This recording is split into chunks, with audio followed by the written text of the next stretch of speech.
তারা জাতির সম্পদ কেন আমাদের স্পষ্ট অধিকার আমরা চাই না জাতি আর বারবার আমরা চাই দুর্নীতি এবং আপনারা পারবেন না প্রমাণ দুটো প্রমাণ 2001 থেকে 6 সাল প্রিয় সংগঠনের 2 জন শীর্ষ দায়িত্বশীল নেতা 3টা মন্ত্রণালয়ে তারা জাতিকে সেবা দিয়েছেন। আল্লাহর মেহেরবানি তাদের কোনো নির্দিষ্ট দুশ্মনও সেই 3 মন্ত্রণালয়ে তাদের দায়িত্ব পালনকালীন সময়ে কোনো দুর্নীতি আবিষ্কার করতে পারে নাই। আলহামদুলিল্লাহ আমাদের কর্মীরা সেই দায়িত্বশীলতা সহকর্মীরা পরিচয় দিয়েছেন। ভাই ও বোনেরা, আজকে যারা এখানে শরীক হয়েছেন এই সম্মেলনে, আপনাদের ধৈর্যের পরীক্ষা শেষ হয়নি। প্রিয় বাংলাদেশ গড়তে হলে আরো বেশি ধৈর্যের জন্য আপনাদেরকে প্রস্তুত হতে হবে। আপনারা কি পারবেন? আমরা জাতিকে কথা দিচ্ছি, আমাদের এই ভাই বোনদের এই হাতগুলো সত্যি আল্লাহকে সাক্ষী রেখে আমরা হাত তুলেছি।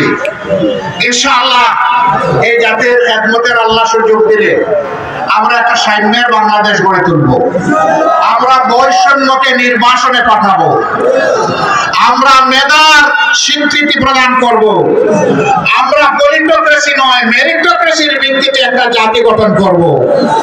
আমরা যুবকদেরকে শিক্ষা দিয়ে বেকারের হাত বানাবো না, যুবকদের হাতকে কর্মীর হাতে পরিণত করবো ইনশাআল্লাহ। এই দেশে নারী পুরুষ নির্বিশেষে যার যার যোগ্যতা অনুযায়ী তার তার কর্মক্ষেত্রে সে কাজ করবে। এখানে ধর্ম বিবেচনায় নেওয়া হবে না, এখানে লিঙ্গ বিবেচনায় নেওয়া হবে না। যার যেখানে কাজ করার ক্ষেত্র এবং উপযুক্ততা রয়েছে তাকে সেখানে পরিবেশ তৈরি করে দেওয়া হবে। একটা সুষ্ঠু পরিবেশ চাই আমাদের এই জাতি।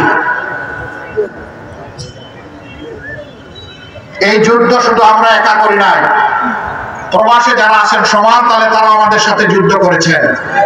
মৌলভীবাজার একটা প্রবাসী বহুল এলাকা, তাদের সবাইকে আমরা কৃতজ্ঞতা এবং ধন্যবাদ জানাই। এই মৌলভীবাজার ব্রিটিশ আমলেও যোগাযোগের দিক থেকে একটা চমৎকার জায়গা ছিল, কিন্তু আফসোস বাংলাদেশের বহু জায়গায় শিক্ষা জাতির মেরুদণ্ড, শিক্ষার গুরুত্বপূর্ণ প্রতিষ্ঠান গড়ে তোলা হয়েছে, কিন্তু মৌলভীবাজারে আজ পর্যন্ত শিক্ষার কোন ভালো প্রতিষ্ঠান সরকারি উদ্যোগে গড়ে তোলা হয়নি। এখানে কোনো বিশ্ববিদ্যালয় নেই, এখানে কোনো মেডিকেল কলেজ নেই, এখানে কোনো ইঞ্জিনিয়ারিং কলেজ নেই, এখানে কোনো এগ্রিকালচার বিশ্ববিদ্যালয় নেই। কেন? মৌলভীবাজার কি অপরাধ করেছে? এই দেশের ক্ষেত্রে কি মৌলভীবাজারের কোনো অবদান নেই? উন্নয়নে কোনো অবদান নেই? এই মৌলভীবাজারের একজন কৃতি সন্তান, যিনি একজন সফল অর্থনীতিবিদ এবং অর্থমন্ত্রী ছিলেন, সারা দেশকে তিনি সমান চোখে দেখেছেন। হয়তোবা নিজের এলাকার দিকে তিনি মনে করেছেন যে আমি যদি কিছু করি মানুষ বলবে যে সব আমার এলাকায় নিয়ে গেছি গোপালগঞ্জের মতো। তাকে শ্রদ্ধা জানাই। তিনি যা পেরেছেন করেছেন, আমাদেরকে রাস্তা দেখিয়েছেন। বর্তমান সরকারের কাছে আমাদের দাবি, 2 নম্বর, আমাদেরকে জ্ঞানের রাজ্যে এগিয়ে যেতে হবে। দুনিয়ায় যে জাতি শিক্ষায় জ্ঞানে অগ্রসর, সেই জাতি দুনিয়াকে কিছু ভালো দিতে পারে। অতএব জ্ঞান চর্চায় আমাদেরকে মনোনিবেশ করতে হবে। কোরআন হাদিসের জ্ঞানের পাশাপাশি বৈষয়িক জ্ঞানে আমাদেরকে দক্ষতা এবং আমাদেরকে এক্সেলেন্স অর্জন করতে হবে। 3 নম্বর, অবশ্যই সামনের যে কোনো চ্যালেঞ্জ নেওয়ার জন্য আমাদেরকে সাহসী হতে হবে। আপনারা সাহসী হতে পারবেন?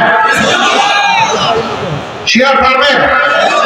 বুঝে শুনে আওয়াজ দিচ্ছে ইনশাআল্লাহ। আল্লাহ চাইলে হয়তো বা চ্যালেঞ্জ নাও আসতে পারে, কিন্তু যদি চ্যালেঞ্জ আসে সেই চ্যালেঞ্জ আমরা আল্লাহর উপর ভরসা করে মোকাবেলা করবো ইনশাআল্লাহ। লাস্ট, আমার প্রথম 3টা পুঁজি আছে, কিন্তু আরেকটা পুঁজি আমার লাগবেই সফলতার জন্য। এটি হচ্ছে কঠোর পরিশ্রম। আমরা যে আদর্শের ভিত্তিতে মানবতার মুক্তি চাই, আল্লাহর কসম এর চাইতে ভালো আদর্শ আসমানের নিচে এবং জমিনের উপরে আর নেই। এই উত্তম আদর্শ দল ধর্ম নির্বিশেষে সমস্ত মানুষের কাছে আমরা নিয়ে যাব।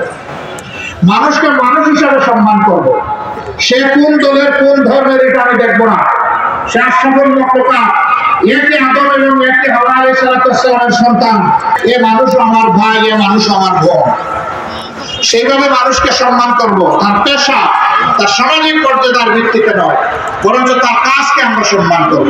আমাদের কাছে ছোট কোনো কাজ নেই, বড় কোনো কাজ নাই, সকল কাজ তার জায়গায় গুরুত্বপূর্ণ, সকল ব্যক্তি তার জায়গায় সে ভিআইপি।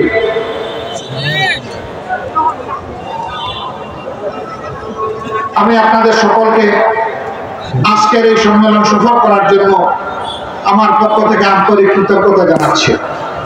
নতুন বাংলাদেশ, মানবিক বাংলাদেশ গড়ার জন্য আসুন আমরা 18 কোটি মানুষের 36 কোটি হাতকে একত্রিত করি এবং আমরা আওয়াজ তুলি। বিভেদ নয়, ঐক্য চাই। অন্য দেশ নয়, প্রিয় দেশ নিয়ে বাঁচতে চাই। কারো গোলামি নয়, মর্যাদার সাথে বাঁচতে চাই। সেই বাংলাদেশে আমরা গঠন করতে চাই। আল্লাহ তাআলা আমাদের এই অঙ্গীকারকে কবুল করুন এবং অঙ্গীকার পূরণে আমাদেরকে সহায়তা করুন। আরেকবার মহান আল্লাহর শুকরিয়া আদায় করে আমার বক্তব্য এখানেই শেষ করছি। আল্লাহ হাফেজ। বাংলাদেশ জিন্দাবাদ। বাংলাদেশ জামাতে ইসলামী জিন্দাবাদ। আসসালামু আলাইকুম ওয়া রাহমাতুল্লাহ।